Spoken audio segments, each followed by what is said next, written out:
What's up, guys? Welcome back to another episode. Cole here, founder, lead follower. If you've never seen any of my videos, man, welcome. Also, for the guys that continually push this stuff out and to people that they know, and you continually email me and tell me thank you, I'm honestly grateful for you. I've got two lion chasers today that I'm excited for you to meet. And again, if you haven't watched Blake Warren's video, go back and watch that one. It's out on our YouTube channel, School of Man University. Subscribe to that. I put the link. I put the link in this below the video, as well as just in the email, so you can subscribe. But Jon Kennon, Zack Cox, and I'm going to set the stage. And we've talked about it before, and it's in regards to IronSoM, and we'll explain all that. But let me talk about these two guys and what they mean to me more than anything, because like I had mentioned in my first video, there are some powerful stories out there, and I listen to all kinds of podcasts. I know John does, Zach does, we all do, and it's awesome to hear Rogan interview some of these amazing people and/or from Tim Ferriss, etc. But some of the most powerful stories are the people that are standing on your left and your right, and that's really my objective with me interviewing guys that are really near and dear to my heart, that are in the brotherhood, gives you a behind-the-scenes look within School of Man, but more importantly into our lives, because I find these two gentlemen to be some of the best. So both of these guys, I'm pushing the physical piece to the side. They're animals physically and mentally, but as fathers, as husbands, as men in the community and the business, that's where they make me better. And I've known them for 3 years, kind of have a little bit longer history than that. We didn't realize it until we honestly got to know each other 3 years ago, but knew each other in college, but really got to know each other 3 years ago. And ever since then, just like, I'll speak to Kennon first. Man, Jon Kennon, once you get to know him, is one of the best fathers.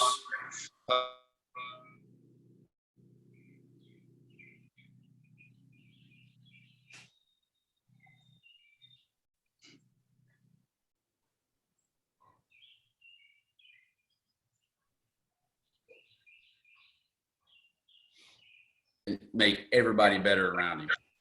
Zack Cox, same way. I mean, when I first met Zack, and I'll tell a funny story, this guy came so far. When I first met Zack, he could literally throw up while he ran, and he would not stop. But more importantly than that, it's his commitment to Amanda, his commitment as a dad, his commitment as a brother. It's unparalleled. And he's one of those guys that in your darkest moment, he's that burst of light you're looking for. So those are my two. I've known these guys for a long time, and that's where I wanted to introduce them to you. So anyway, guys, welcome. Kennon, Zack, welcome. Thanks, brother. You're welcome. Hey, can y'all see me okay, or am I frozen? You're frozen. Am I? All right, we're just going to still run. You're unfrozen now. You're good. All right, there we go. There's Kennon. All right, so yeah, I'm trying to move back to a better spot. I couldn't hear you for the last couple of minutes. It's no big deal. Yep. We're just going to run with it. And as you can tell, if you're watching this, yeah, this is low budget. Low budget. Doesn't matter. It's all about the message. So to set the stage, and this is why we're doing the call, is we all signed up for an IronMan. What was it, in November? Yeah. Yeah, it was in November. And typically what we like to do as a group is, something big once per year to get all of ourselves together outside the comfort zone and make each other better. All right, so let's just stop there. Starting with you, Jon. Why the hell did you sign up for an IronMan? Probably originally the pressure from the group signing up, and I knew it's something that, so forever, I've always told anybody who asked me, are you going to do an Ironman, or would you ever do that? I mean, even like a sprint, like a small, short Ironman, I said no, because I can't swim. Not that I can't swim. I go lake every summer, I float around. But to swim for distance in open water is just absolutely terrifying. And anybody that knows me or went through class 1 with me knows that was just, that was a point when I got in the big pool outside at the Jim Daly Center that, I mean, there was moments of like actual fear in my face, like, am I going to die? So, I guess going back to the story, I just never thought that I would ever do that. And so when 8 or 9 guys were on a text thread, hey, let's do this half triathlon, this half Ironman triathlon, 1.2 mile swim. I'm like, okay, you know, the thing inside me that's telling me that I'm scared to death, I shouldn't do this, or I can't do this, is the reason I need to sign up for something like this, because it's going to push me to that next level. And that's, you know, Cole and I, Zach and I, we always try to push each other and find those weaknesses and overcome those, because now you got a new baseline of what you're capable of. All right, well now I've done it. Now I know I can swim, and now I know I could possibly do even more. So that's why I did it. It was a little bit of peer pressure from the group signing up. Like 8 or 9 guys, I think, were originally started out saying they were going to do it. So I'm like, all right, let's do it. What better group of men could I be around than this group here? And they're going to ensure that I achieve my goal. Because when I sign up, they're going to make sure that when we get to there on race day, that I'm going to be ready and that I'm going to make it to the end. And ultimately, that is what happened under different circumstances, which we'll get to. But that's why I signed up, because I was scared and I needed to overcome that fear of the open water. Yeah, let me also set the stage too. None of us are triathletes. Let's keep that in mind. It's not like this is something we do every month. And Kennon in class 1, I remember specifically that day you were talking about. Like I do. I do. So, I mean, my why. I believe you said suffer in silence, Kennon, about 15 times. Needless to say, you were about to float to the bottom or go to the bottom. Yeah. All right. So I'll skip over me. Cox, what are your thoughts, brother? Why did you in November? And that's a good point. You had 8 or 9 guys on there, and we'll get to there's 4 that were left, and not to throw stones or anything like that, but we'll get to that here in a minute. Yeah, so for me, it's been a common thing in School of Man, and this is really what School of Man has taught me. Run towards the things that scare the hell out of me. So when guys started talking about doing a half Ironman, none of you know this about me, but I was like allergic to water. I could not swim to save my life. Even in the pool, I struggled pretty significantly. So when I heard guys talking about it, it really got my heart rate up, got me anxious. You know, I thought there was no way I could do it, but that's the exact reason why I signed up for it. And I try to apply that to everything in my life, whether it's my career or my family or physical elements in my life. If something scares me or I think it's past my limitations, you just sign up for it and go.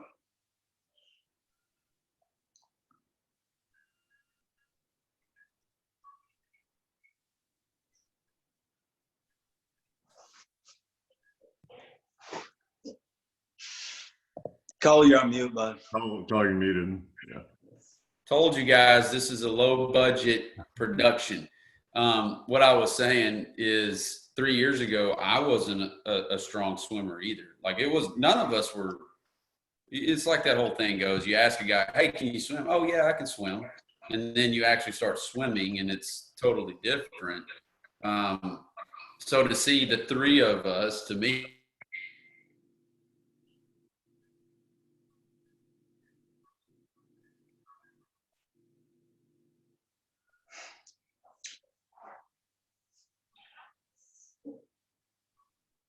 Cole, you've gone silent again, buddy. do what? You went silent. It wasn't mute. It was just your audio cut out. Gotcha. Well, we're going to make the best of it. Zoom isn't working that great. So what I was saying is, like, us swimming across the lake Sunday was a big deal, considering 3 years ago, the 3 of us, I was no swimmer either. We were all figuring it out. That's what I was just saying. So leading up to the Ironman in Galveston, talk about like your training. Like, what were you guys doing, right? Considering everything, we're all busy as hell, right? We travel, work, kids, family. How did you prioritize it, I guess is what I'm saying and asking.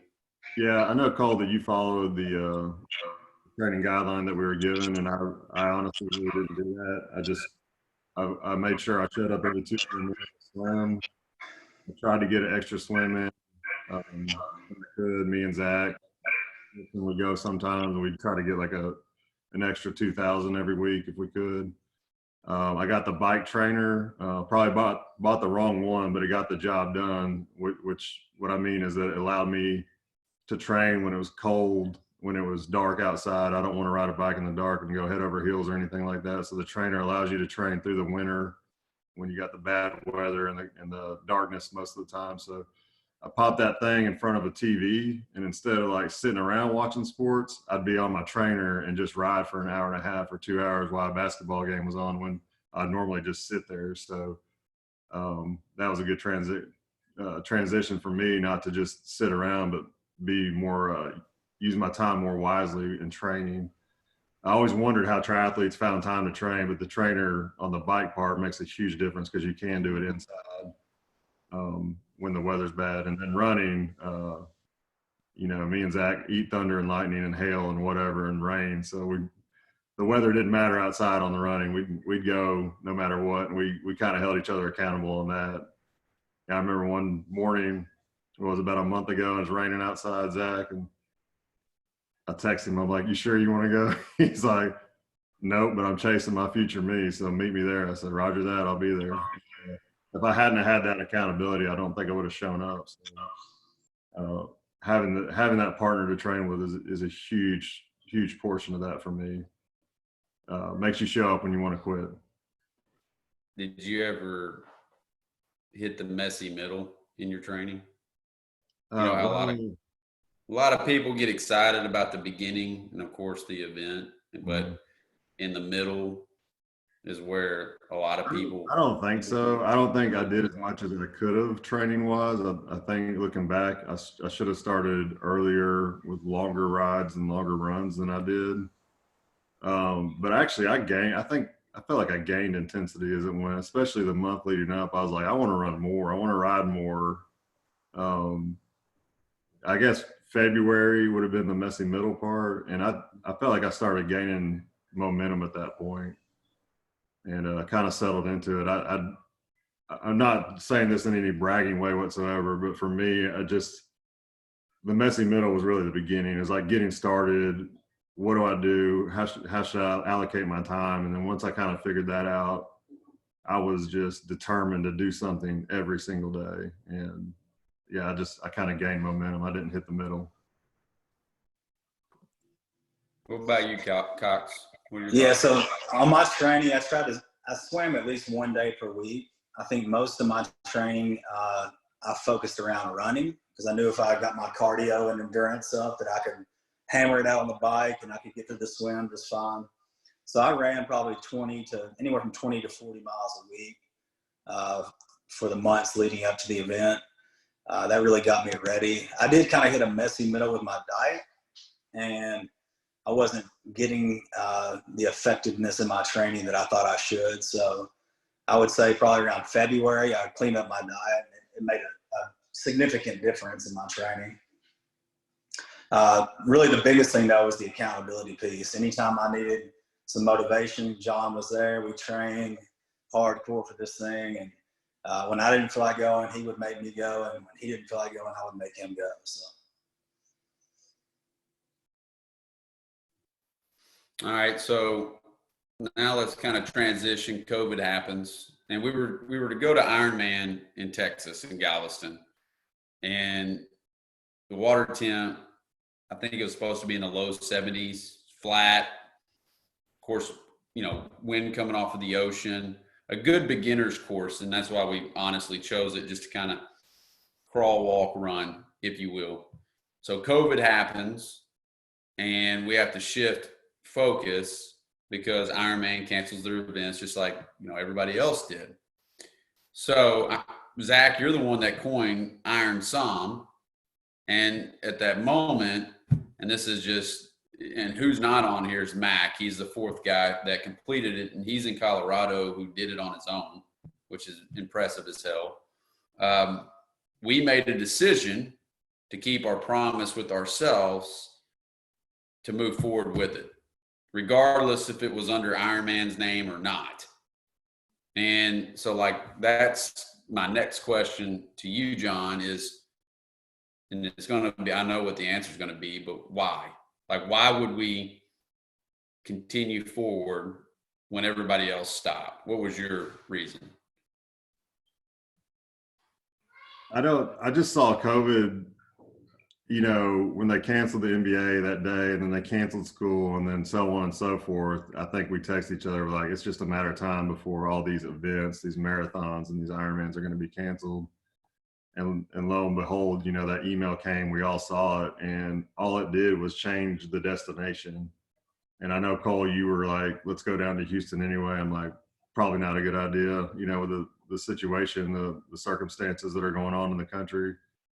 So let's find a way to do it in Little Rock or wherever. But yeah, that's it. I mean, when the email came, we all saw it. All it did for me was change the destination. It changed the venue, so to say, where we were going to do it. And we just had to figure it out then.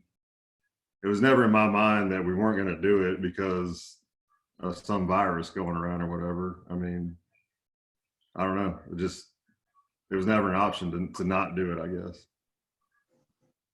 Cox? Yeah, I'm the same way. Like I didn't sign up for Ironman to go get a medal or a trophy or a t-shirt. The reason that I do these things is to take myself to the next level and to break through those ceilings that we have, that we place on ourselves, the limitations. So them canceling the event didn't change anything about my ultimate goal of completing this event. Like Jon said, we just had to change the destination. Yeah, for me, when it all went down, we honestly knew it was going to happen. It was at that point, I wanted to make sure we kept the momentum going, and we kept, no matter where it was, it could be Houston. Of course, we went to the Gray, which is in Arkadelphia, that we were resourceful. And I love the quote that in our darkest times, your depth of resourcefulness is tested, right? Because we'd all been training. I mean, we've all been, or I was on this specific goal. And for me, I was never upset. Like, I wasn't pissed like they canceled it, because the three of us and McMillan and everybody else that was involved, we're guys that figure shit out. Like, it's one of those deals. We will just figure it out, right? And it honestly took on a life form of its own, and it made it that much more special, you know, and much more about fulfillment than achievement at that point, which was what Sunday represented to me. And Thursday last week, you know, myself, Kevin and Kim Kelly, who we give major shout out, they were our crew. We went to, and there's a triathlon that is held there every August. It's Olympic triathlon, and it's at Lake DeGray in Arkadelphia. I'd never been there. So that was the most logical, I guess, option outside of here in Little Rock. And think about it, when we first talked about it, we were originally going to be doing the swim and a pool, and then the ride and the run, I think, down by Twin Rivers. So it would kind of been flat with some wind. And then that switched because all the gyms closed. So our only option at that point was DeGray. And I'd never been there. So when I went down there last Thursday, and I've only heard about it, we knew what the water temp would be because the weekend before we went to Jon's lake house, got in the water in Ouachita, and it was cold. We all learned a lot of good lessons there. So DeGray is full of hills, and hills are an understatement. And the water temp was still as cold. And with Ouachita, we were kind of just swimming somewhat laps, you know, like we were swimming from the boats to that little island and back. In DeGray, we swam pretty much across the lake and back. So when I was taping it all off, I was like, this is going to be, we just took it to in 20x'd it. The hills and the back part, which we'll get to here in a minute. And I didn't want to send you guys pictures because I was like, man, this is one of those things. We're just going to have to show up and do our thing. So what was your first thought, Kennon, when we got to the place on Sunday? or even leading up to it, if you will? What was going through your head? Yeah, I knew there were going to be hills, and y'all had said there's this one major hill at the beginning. I know lakes in Arkansas are surrounded by hills, so for us to go swim in a lake, we're gonna have to deal with hills afterwards on the bike ride. So I just tried not to think about that part of it. My anxiety that kept me up the night before, I may have slept 4 hours, was just it all had to do with that open water swim. In my mind, my inner bitch, we call it, as I told you on the ride there, my inner bitch is telling me that I want to just do laps, see, like keep a small area of the lake and just go back and forth, as like a safety net.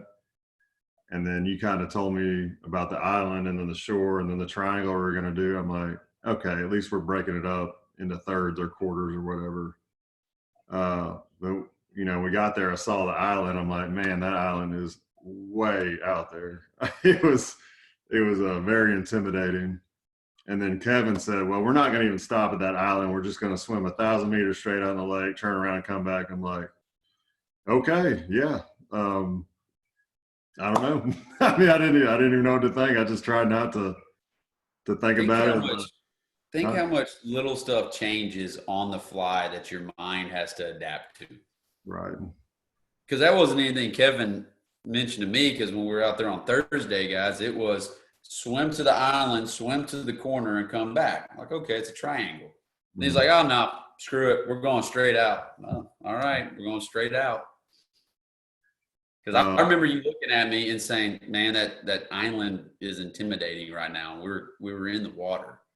And the island was what, 300 yards? I think so. It wasn't, it looked further than what it was, to be totally candid, which is kind of the case and in a lot of things. We stopped kind of out in the middle of the water by the island, and Cole's like, hey, we're at the island. You good? I said, I am. Let's keep going. Yeah. Yeah. What about you, Cox? Yeah, so when we first changed the destination to Lake de Grey, it was a little bit intimidating at first. But in those moments of discomfort where you're, scared to death of what you're getting into, you really just got to fall back on your training. And I trained really hard for the event. I knew that whatever the course looked like, that we could do it, 1 foot at a time. 1,000-mile journey begins with the first step. So step 1 was the swim. And so we got in.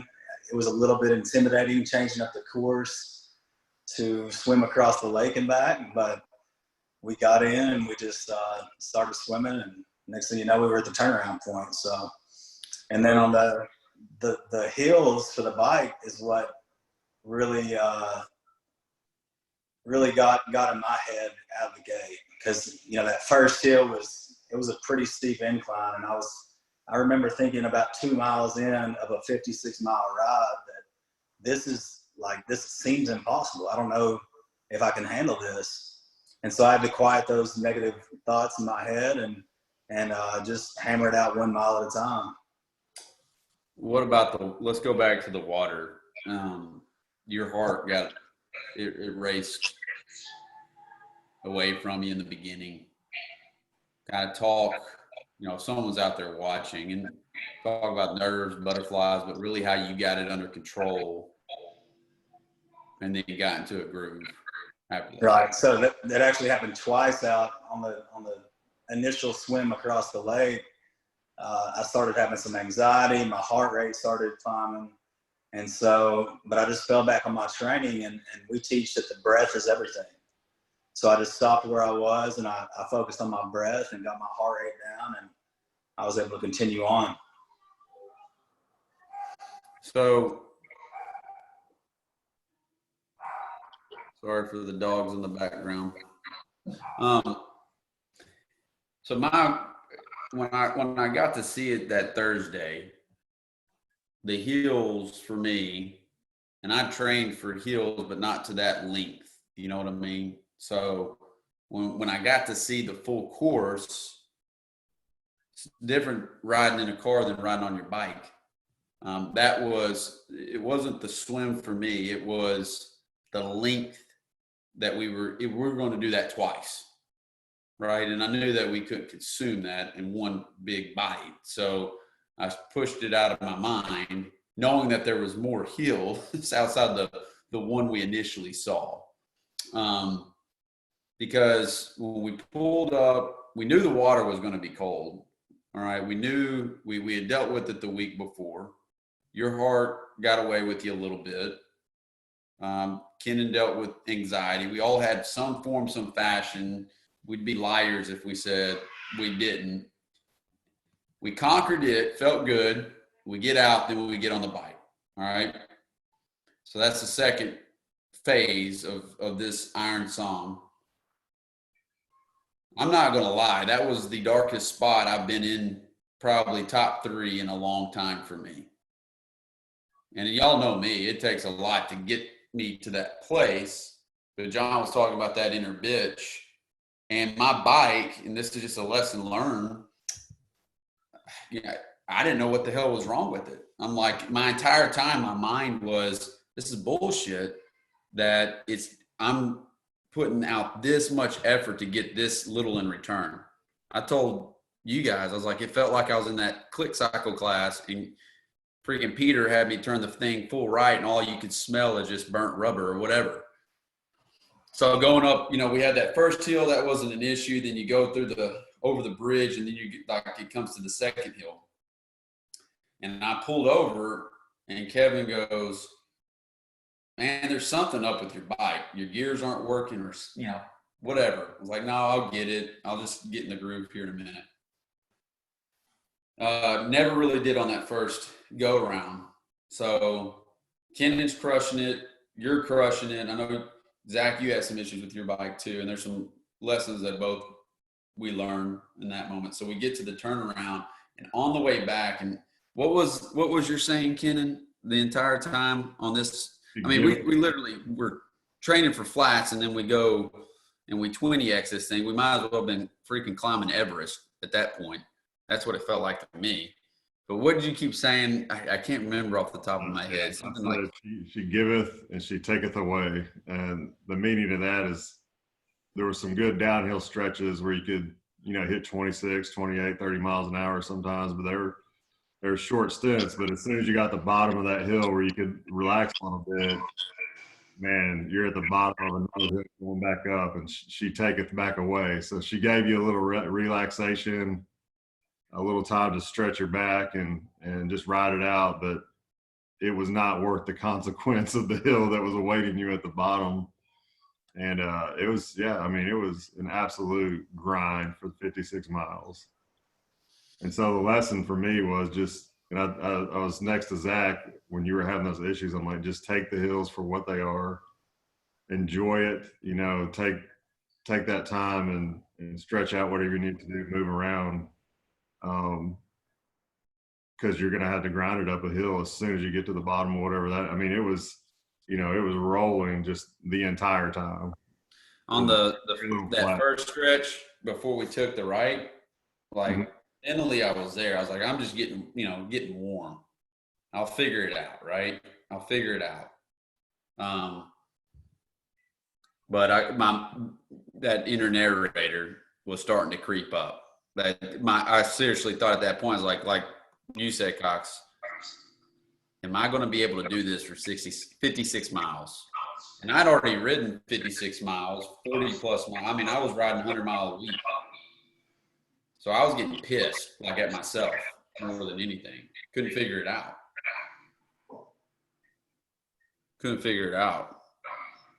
Where was your mind on the ride, Zach? So the first 14 miles to that first turnaround point was a struggle for me. I was in my head. I was feeling sorry for myself. At that first turnaround point, I came to terms with myself and I said, look, man, you are so fortunate to be here right now in this moment.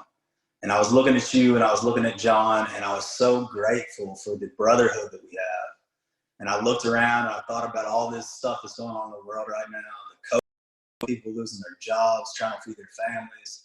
And here we are doing something that we love to do. And it doesn't matter how challenging it is. Like, we have this beautiful opportunity at our fingertips and I need to live in this present moment stop feeling sorry for myself and just grind it out. And that's really that was the turning point for me. And the rest of the I guess 40 some miles on the bike and 13-mile run, I really enjoyed myself and just tried to stay in the moment. Same. Like when we turned around at the turning point, that's where I went to my dark spot. And that back section, and I talked about it. Like, I mean, guys, I was grinding, but I went to that dark spot. I literally, and I didn't tell y'all this on Sunday. I was like, you know what? I will ride laps in the parking lot if I have to. I will ride laps if I have to finish it. Let my guys, or I'll crew, because I was cramping in my lats, my hamstrings, my tricep, right? And y'all know the steady grade. And so I just had to keep tapping into the gratitude. My mom's last treatment was yesterday. And I'm motivated by stuff like that. And it was good for me. And then when I get around the corner, you guys are up ahead. I stopped and I looked at Kevin. I said, man, something's not right. And he wiggles that back tire of mine, and it was about to fall out. I literally could just rattle it around. But it was good for me, and that's the one thing that I wouldn't have wanted to been out there with anybody else. I can tell you that right now. And honestly, I'm glad that I personally went through that, because the greatest thing it taught me was humility more than anything. It was a grounding agent at that point. And it's good. Would y'all agree that it's good that you, in those moments, you question shit? Absolutely. And I experienced something similar on the swim. So I experienced it right out the gate when my heart rate shot up, and I was really second guessing whether I should even be doing the event. Am I ready for it? Am I going to make it through? But you just pause and you got to just refocus your energy and look to your left and your right at your brothers and just make it through it. And what'd you do, Zach? You swam the entire 1,000 meters back. I did. I want to go back to the swim real quick for me. As we're closing in those last 100 meters or so, I could tell by the shoreline, and I kind of had a bearing of we were getting really close, and I had a moment where I almost felt like crying. Like, honestly, if I wasn't frozen and I had goggles on, I might have. But to touch the shore at the end of that was like a life-changing moment for me, to overcome that. It's not like this fear, like I'm afraid of spiders or whatever. It's just like, I don't think I can physically, I don't think my body is capable of doing something like this. And to do it and to swim 1,000 meters back without stopping, with you guys and Kevin guiding us the whole way, it was just like surreal to touch ground again. I mean, it was awesome. Castaway, like washing up on shore or something like that. That's what it felt like. It was. I was so grateful. I told you guys that was my favorite part of the event, honestly, just because of knowing the history behind it. Like, we're grinders, we're lion chasers, we're going to figure it out in the moment. But I mean, every one of us had a vulnerability on Sunday, which was good for all of us. You know what I mean? Like, it was really good for all of us that we grew. And then we come off that second round, and then we go into the run, which felt good. Well, can I touch on the end of the bike for me? Yeah. Quick? Because the first 40, like I told you that mile 20 to 40 was going to be my messy middle, and that's where my head was going to start messing with me. But it wasn't. Like, I was on fire for that ride. Let's go, stop stopping, come on, like, let's finish this thing. Mile 42, and we're at that bathroom 14 miles out. We turn around, something got in my head. My legs started hurting. I was like, my whole body started like pulling energy into the core. I was like, this is going to be a rough last 14 miles. And I've got that 1.8 mile climb coming up ahead of me. and it was a real struggle, and it was a devastating 14 miles because I rode that 42 miles like I was a kid on a bike. Like I just had fun. I was loving it, loving climbing, loving going down hills, but I think both of you are like, hey, keep your energy a little, hold back a little bit. And I was like, I'm good. But that last 14 miles absolutely wrecked my existence. I'm not going to lie to you. And when I got off the bike and had to run, that's where I hit the dark side. I mean, I went to one of the worst places physically I've ever been. I did not think I was going to finish that run. In the first quarter mile of the run when we started, you can touch on that, but that's kind of run with it. Literally, like you kind of had that, what I went through on that first loop, you had it on the second loop. Yeah, I did. And you came off of your lactic acid was built up, but I want you to talk about immediately when you parked that bike, we transitioned, where your mind was, honestly. Sorry. I got off the bike. My legs were just like convulsing a little bit, like in my thighs, hamstrings, just the blood was, they were just so shocked they didn't know what to do. So I'm like, let me just walk it out a little bit. I'll be fine. And I did, and I hydrated, I ate. To Zach's saying, I probably didn't hydrate enough. But we get to the starting line of the run. We had the green tape on the ground, our start and finish line. And I really did not feel good. I couldn't pinpoint what it was on my body. It wasn't my breath. It wasn't necessarily my heart rate at the time. I just didn't feel right. And to even take a step forward was super difficult. And I knew I had a half marathon in front of me, which I text Kristen, and she's like, you got this. You've done that run 1,000,000 times. You're good. I'm like, you're right. I'm good. I'll settle into it. And of course, we have to run up a hill immediately for about half a mile, which I did. But at the top of that hill, I just felt something in my chest, not like a heart attack or some kind of cardiovascular issue, but just something in the middle of my core was not right. I guess it may have been something with my stomach. It was hard to pinpoint, but I knew I was in for a rough half marathon coming up. I mean, it was the hardest run I've ever done, bar none. It was miserable the entire time. Yeah, but you finished that shit. It was one of the most inspiring things that I've been a part of, 100%. Because I knew what pain you were going through. Because I, did something similar 2 years ago with What You're 90, and for you to come off the bike and to see you grimace in pain, bro. I mean, we kept moving. Right, Cox? We just kept moving. And that's right. I'm like, we were going to begin together. As we came off the bike and I saw Jon, like you said, grimacing in pain, that was tough for me. Because, like, I've literally ran hundreds of miles with this dude, and he's a soldier. He always runs, whether he feels good or not, whether it's raining or snowing or sleeting. And I could tell he was in a lot of discomfort. So really the most beautiful thing about that last 13-mile run, though, to me, was just staying together. And we just stood by each other. We talked each other through it. Each one of us struggled to some degree, and we just really just stood together as brothers and fought through it. And that was, to me, it was awesome watching Jon overcome all the discomforts that he was having, but that we did it as a team. 100% wouldn't have done it without you guys, Kevin and Kenny. I mean, there's no doubt I would have cashed it in. But, I mean, there's no way you guys would have let me. And that's why, like Cole, there's nobody else I would have rather been out there with, because I knew no matter what, I mean, y'all MFers would have carried back if you had to. I was going to get that. Damn right we would.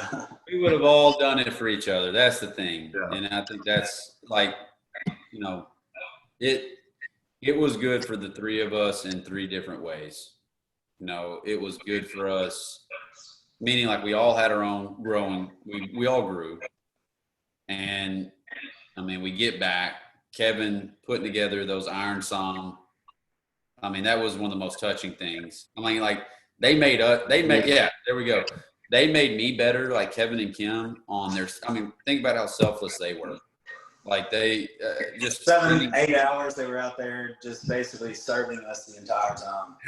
How can we not go pay that forward? You know what I mean? Like that's my first thought is like, I have no excuse to go help somebody else for that matter, or a teammate, whatever. But man, it was beautiful. I just to wrap it all up, unless y'all want to say a few more words. I mean, for me, it's a new starting line. We always say that, right? It's a new baseline. Jon said that in the beginning. But it goes back to, I remember when we were on that team, you know, when we ran up the hill, flattens out, then we took that right, Jon. Mm-hmm. And I just remember looking at you and saying, look, man, find an excuse to win. At some point, all three of us had to find an excuse to win that Sunday. And it honestly started when COVID dictated that we had to change it. We never once made an excuse and or packed our bags and said, you know what, I'm not going forward with it. No, we said, no, we're going to just change it. We're going to make it better. And we're going to be more fulfilled because of it. When's the last time, like, you've seen Kevin outside of a run? It's been a minute for me, so just for him and Kim to be there was awesome too. I don't know. There was just a lot of stuff. Like, I'm really proud of us. Of course, we don't rest on past victories, but you also know, and this is my parting words. You really know who you can go to war with, or when the gunfire starts, you know who's going to be right there beside you. That's just that's kind of what that represents to me. What about you, Jon?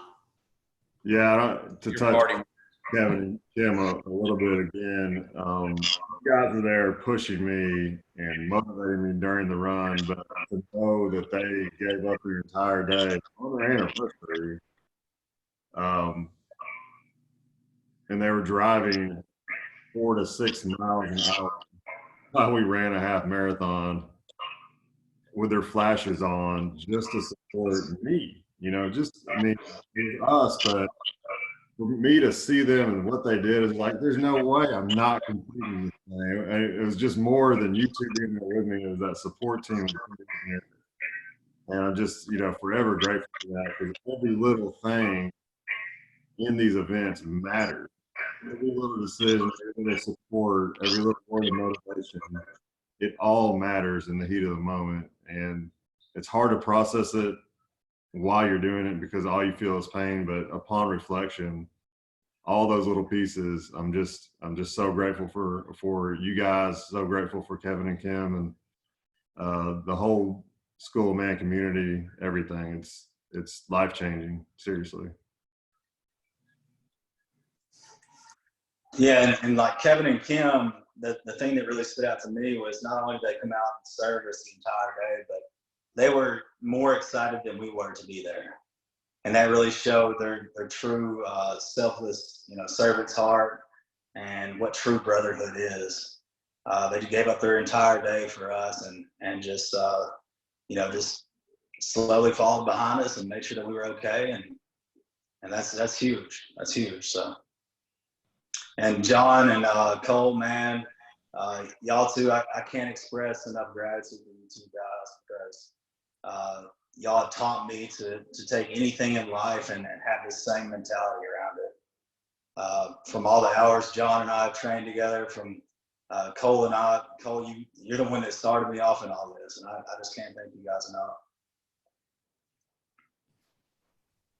Giving me chills, man. That's what it requires, the three guys like us to make each other better. I don't care who it is. Like, I don't care what challenge you're up against. If you don't have somebody that you can lean on in that darkest moment and laugh, because we do laugh a lot. I mean, man, you're missing the boat. So that's all I have, man. Thanks guys for coming on. And I know that someone that's watching this is going to be impacted by it. And I think what we're trying to tell you guys too is that don't let your excuses get in the way of what you truly want to achieve in life. That's all I'll say. You know, that's when you are hit with adversity, you're hit with failure or anything of that nature. You heard it from myself, Jon, and Zack. Just figure it out. Find an excuse to win. That's really what our motto is on this one. So, and if you want to have a meaningful, just beautiful life, run towards what scares you the most. exactly. Be a lion chaser. Be a lion chaser. And now it's on to our next hill. So, boys, I'll see you this week. Go love those who love you the most, right? All right, All guys. right. Thanks, guys. Guys, see ya. Yeah.